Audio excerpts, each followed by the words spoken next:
Poucos lançamentos foram tão antecipados na história quanto esse carro aqui, o Onix RS.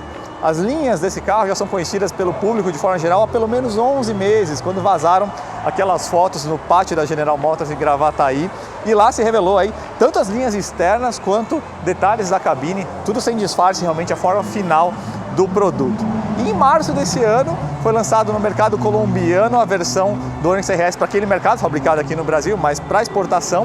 E aí a gente descobriu que o Onix RS teria exatamente a mesma configuração mecânica dos demais Onix 1.0 Turbo, ou seja, motor igual, câmbio igual, mesmo arranjo de suspensão e mesmo arranjo de freios, o que foi uma decepção aí para os entusiastas mais puristas que sonhavam com a possibilidade aí de ter 1.2 de 133 cavalos do Tracker com um câmbio manual de 5 marchas que a General Motors tem inclusive na prateleira. Essa configuração mais ardida, sem dúvida, seria um carro que faria uma oposição muito forte aí ao Sandero RS e ao Polo GTS. Mas com o lançamento da versão brasileira para o nosso mercado do Onix RS, veio mais uma notícia triste para os entusiastas que descobriram que o nosso Onix RS, ao contrário do colombiano, só vai ter a opção de câmbio automático, ou seja, nada de manual no Onix RS. É uma pena, mas a mensagem é bem direta e bem clara.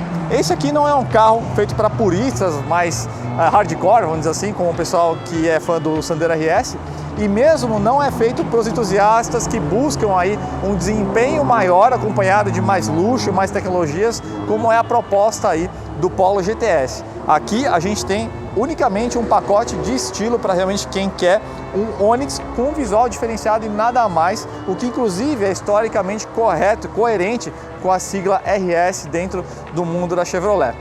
Juliano, o que você quer dizer com isso? E se esse carro aqui não é um carro de entusiasta, o que a gente está fazendo em Interlagos, afinal de contas? Vou responder para vocês tudo isso daqui a pouquinho. Antes, solta a vinheta.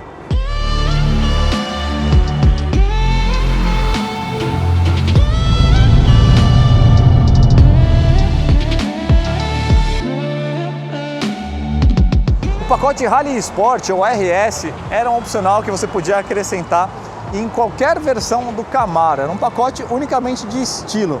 O grande diferencial dele estava na grade. Então você tinha a grade que eles chamavam de hideaway, ou seja, os faróis ficavam escondidos atrás da grade, né, no faróis escamoteáveis. Era uma grade toda negra e também havia um retrabalho na parte do conjunto óptico. Então os piscas e as luzes de ré iam parar para baixo da lâmina do para-choque. Ou seja, se a gente considerar aí coerência histórica, usar o logo RS no Onix ou no Camaro para você tratar como um pacote visual faz sentido. Só que vale lembrar, no caso do Camaro, você podia adicionar esse pacote em qualquer versão do Camaro e aqui eles transformaram o RS em uma versão. Antes da gente explicar as diferenças que o Onix RS possui em relação às demais versões, dois toques importantes. Primeiro, você consegue financiar aí tanto o Onix RS quanto qualquer outro carro 0 km com até 5 anos de uso pelo Bradesco Financiamentos, de forma muito rápida e fácil pelo Autoline. É só você ir em autoline.com.br.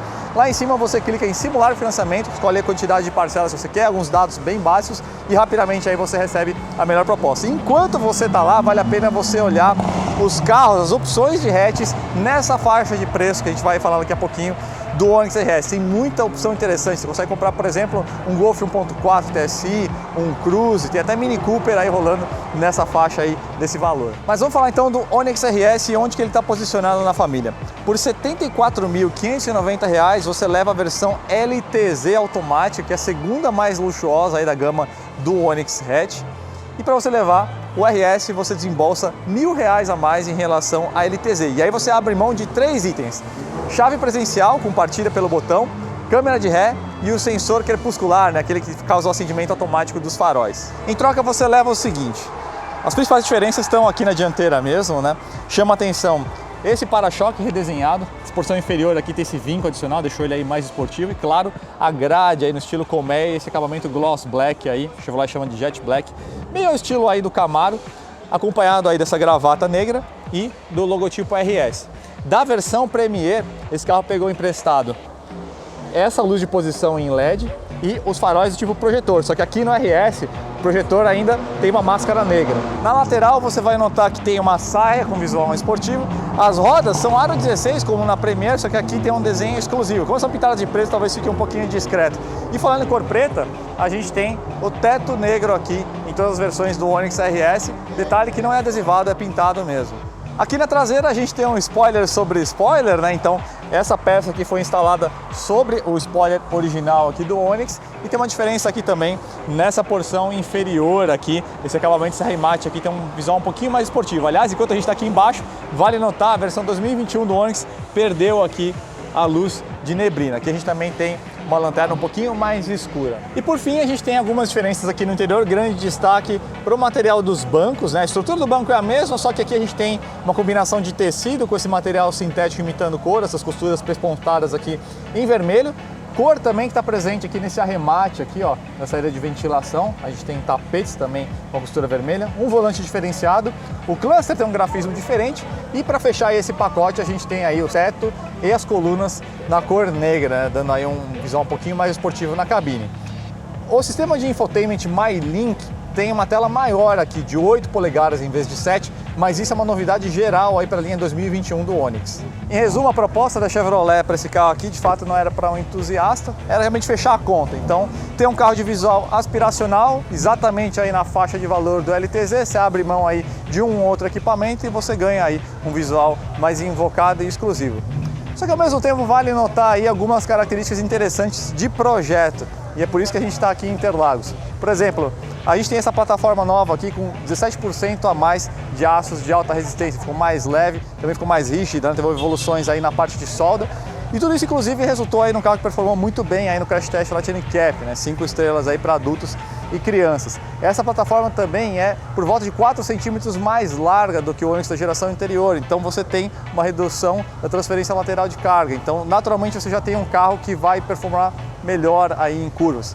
Motor 1.0 turbo, tem o mesmo torque do UpTSI, mas tem 10 cavalos a mais, então é outro ponto aí a você observar. Lógico, não tem injeção direta, né? A injeção aqui são nos dutos, né? Mas ainda assim é um motor que entrega aí um torque bastante interessante. E outro ponto que você deve prestar atenção é, naquele teste que a gente fez do Onix Plus, da Estrada dos Romeiros, vocês viram que o carro tinha uma tocada interessante mesmo, né? Aqui a gente tem 5 centímetros a menos de entre-eixos, é um carro um pouco mais leve, e a Chevrolet diz que o acerto de suspensão desse carro aqui é um pouco mais firme, é um pouquinho mais ligeiro aí ao volante, tem uma pimentinha em relação ao Onix Plus. E é por esses motivos que a gente está aqui em Interlagos. Tudo isso dito, então vamos ver como é que o Onix RS se comporta aqui no Autódromo de Interlagos. Como eu falei, é uma coisa um pouco lúdica, não é o perfil do carro, mas a gente está aqui para tirar essa dúvida. Vamos lá?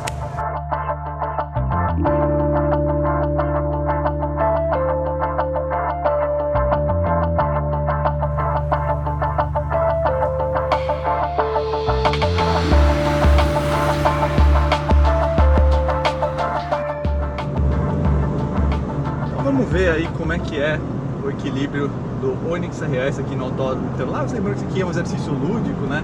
Não é a proposta do carro, mas ao mesmo tempo a gente sabe que essa proposta de design mais esportivo vai chamar a atenção de proprietários em potencial de UpTSI, talvez de Sandero RS. Esse pessoal todo vai querer saber como é que é a dinâmica desse carro aqui. Vamos lá, se aproximando da Xbox, vocês vão perceber que o carro dá uns tranquinhos durante a frenagem. Não sou eu que estou causando isso, tá? Isso é causado pelo EDB, vocês viram agora? Isso é causado aí pelo controle de distribuição eletrônica de frenagem. Por algum motivo ele está programado de uma forma, não vou dizer assustada, mas uma forma pouco sutil quando você está perto do limite de aderência do carro, nessas situações de entrada de curva, como você pisando um pouquinho no pedal de freio, né? Então é preciso ficar um pouquinho atento. Um mapa, não vou dizer mais esportivo, mas um pouco mais redondo evitaria aí esse comportamento indesejado, né? Então às vezes ele acaba freando mais do que a gente gostaria. Vou manter aqui para cravado, aqui ó, um pouquinho de zebra, espalhar aqui até o lado de fora para ele não perder momento aí da velocidade. É um dia meio quente o asfalto, mas tá ok. Estou entrando laranjinha. E a plataforma boa, você vê que suspensão fazendo todo esse trabalho pesado e o carro se comportando de maneira exemplar, né? Então realmente bem interessante a tocada do carro.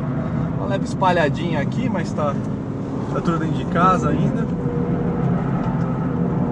Os pneus também superaquecem um pouco nessa condição que a gente está aqui de asfalto muito quente, porque isso aqui é um pneu economy, né? Um pneu feito para... infelizmente a gente teve bandeira vermelha aqui, então os carros vão recolher.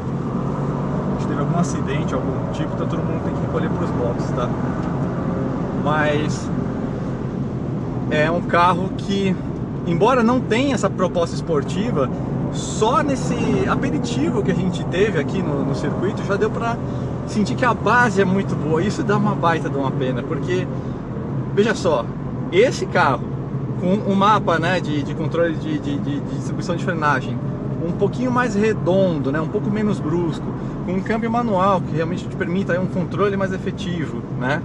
Só nisso você já vai ter um carro que bate o tempo do Up TSI, né? Até porque o TSI ele é mais leve, mas ele tem uma questão ali de ser um carro meio estreito, né? Então ele não tem assim uma aderência lateral tão grande na configuração original, né? Imagina só se a Chevrolet tivesse colocado um motor 1.2, né, com câmbio manual de 5 marchas de exportação, que existe essa transmissão, né, ou enfim, um próprio desenvolvimento de 6 marchas para esse motor 1.2 de 133 cavalos, você teria um carro que efetivamente seria uma ameaça concreta ao Sandero RS, porque a base, a plataforma do carro é muito boa. Então é bem interessante. Vou colocar na sequência aqui para vocês olharem agora uma volta quente, tá? Que eu vou estar ali mais concentrado, vou ficar mais quieto. E aí eu vou fazer um outro comentário por cima, só para vocês observarem alguns comportamentos, tá? Então, segue aí.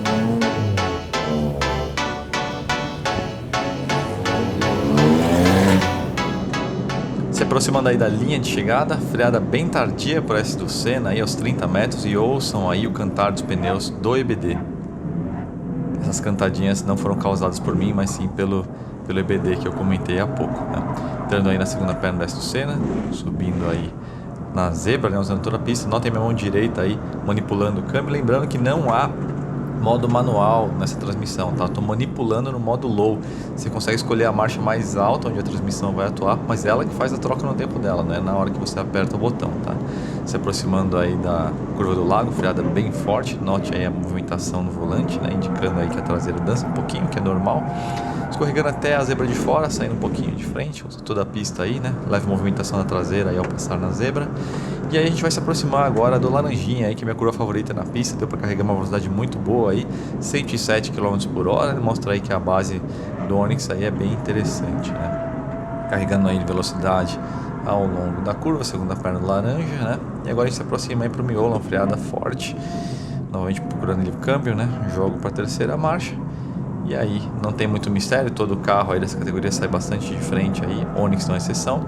Na saída do Pinheirinho aí o torque do motor ajuda um pouco, e aí a gente vai se aproximando aí do Bico de Pato, que era uma curva bem difícil de fazer com esse carro por causa do EBD. Então eu tinha que usar muito pouco freio, fazer uma curva bem ampla, bem larga, né? Notem que eu uso toda a pista e um pouco mais do que ela, pegando um pouquinho de grama, né? Descendo o mergulho agora, sem mistério, né? E agora a gente chega aí na junção, uma curva importante aí para você sair bem forte, para ter uma velocidade bem lançada aí na reta dos boxes, né? Então, novamente aí, exatamente agora, uso toda a zebra aí. E vocês vão ver aí o carro desenvolvendo velocidade, tempo de volta aí foi 2:14.227. Isso é exatamente 2 segundos mais rápido que o Up TSI registrado no canal Full Power, né, no Full Power Lap com o piloto profissional, que foi 2:16.27. E também foi 3 segundos mais lento que o Sandero RS, que registrou aí 2:11.19, né? Então, lembrando aí que o Onix RS possui 116 cavalos contra 150 cavalos do Sandero RS. No fim da reta aí, 168,5 km por hora aí de máxima, cerca de 10 por hora a menos aí que o Sandero RS.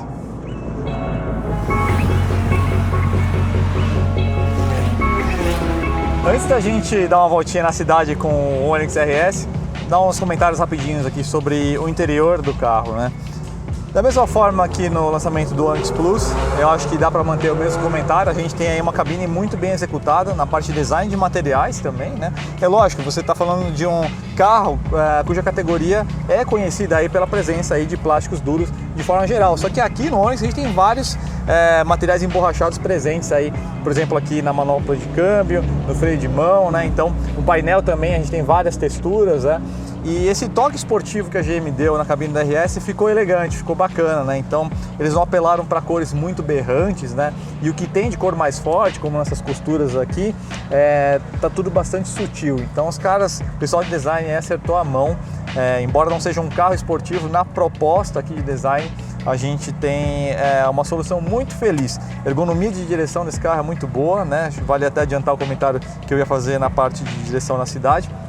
E aqui o sistema multimídia sempre foi, o sistema de infotainment MyLink sempre foi uma referência aí no segmento e segue sendo, ainda mais agora com uma tela de 8 polegadas e mais uma novidade, né, que é a conectividade sem fio, né, Android Auto e Apple CarPlay. Só que tem uma incoerência que a Chevrolet, aí para reduzir o custo do ano modelo 2021, eles tiraram aí o carregador por indução de todas as versões, exceto a Premier 2, que é a mais cara de todas, né? Então você fica aí com uma coisa meio incoerente, né? Você faz uma conexão sem fio, mas você precisa do cabo para carregar aí o seu smartphone, né? Outra coisa que quase todas as versões perderam foi a questão do Wi-Fi a bordo, aí que ficou reservado aí para as versões Premier. Mesmo assim, com essas baixas aí, ainda a gente está falando de um sistema extremamente avançado, muito bom, parte de hardware, sensibilidade de tela, tudo é bastante bacana. O espaço traseiro do Onix, com 5 centímetros a menos do que o Onix Plus, evidentemente você não deve esperar aí um latifúndio, né? Então a gente tem um espaço aqui que é correto, vai.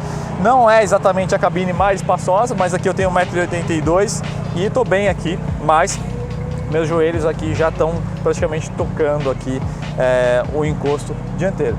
Espaço para a cabeça também correto, tem uns 3 dedos aqui sobrando para cima, né? Então é um carro que, para caras como eu, 4 pessoas com muito conforto, leva 5 também. Porta-malas aqui a gente tem só 2 litros a mais em relação à geração anterior, né? Mas está dentro da média de segmento. A gente tem 291 litros, né? E o Argo e o Polo, por exemplo, tem 300 litros, então tá mais ou menos aí elas por elas. Agora vamos ver como é que esse carro então se comporta na cidade.